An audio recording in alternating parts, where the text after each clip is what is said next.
आरोग्याची परिस्थिती अशी आहे, की तुम्ही वेंगुर्ला स्वच्छ केलं, सुंदर केलं, सगळा विकास झाला. पण आमच्या छातीत कळ आली, हं. की आम्हाला वेंगुर्ल्यात राहावं असं वाटत नाही. बरोबर, त्यामुळं तो एकदम आमच्या सगळ्या नागरिकांच्या कळीचा मुद्दा आहे. तर बरोबर. तुम्ही आता आरोग्य काढलाच विषय तर सांगा, आरोग्यात आम्हाला काय देणार? हां, आरोग्याबद्दल बोलायचं झालं तर मागच्या कालावधीत जेव्हा मी नगराध्यक्ष होतो, त्यावेळी सेंट लुक्स हॉस्पिटलचा मुद्दा आम्ही त्यावेळी उचललेला.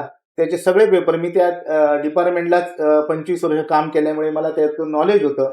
सगळे पेपर काढले आणि ते घेऊन आम्ही फडणवीस साहेबांकडे त्यावेळी गेलो आणि फडणवीस साहेबांनी आम्हाला चांगला प्रतिसाद दिला आणि धर्मदायकडे आम्ही केस दाखल केली त्या विषयात.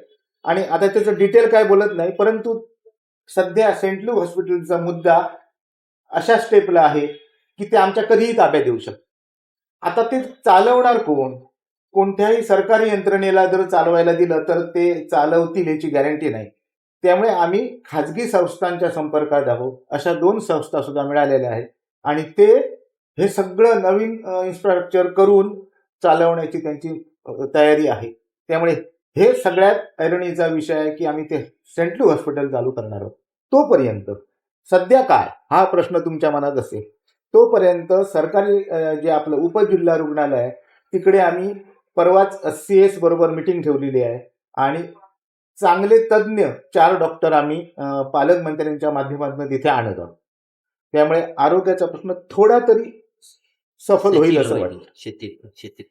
संपूर्ण पॉडकास्ट पाहण्यासाठी किरात चॅनलला भेट द्या आणि नवनवीन व्हिडिओज पाहण्यासाठी किरात चॅनलला सबस्क्राईब करा.